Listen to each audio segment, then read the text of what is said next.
membangun dari desa.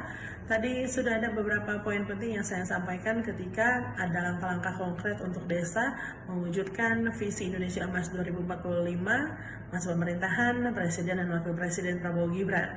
Disampaikan pendengar ada beberapa langkah strategis, diantaranya meningkatkan daya beli masyarakat. Tadi sempat saya bahas terkait dengan bagaimana mendorong UMKM dan juga produk lokal, memperkuat koperasi dan simpan pinjam, dan bagaimana juga kita melihat langkah selanjutnya atau tips sederhana yang sangat relate dengan masyarakat adalah terkait pelatihan dan keterampilan warga.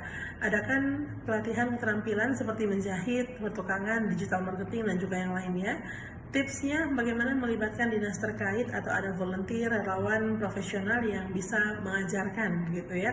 Contoh-contoh simpel adalah misalnya ketika Anda membuat pelatihan cara membuat kue kering untuk dijual online.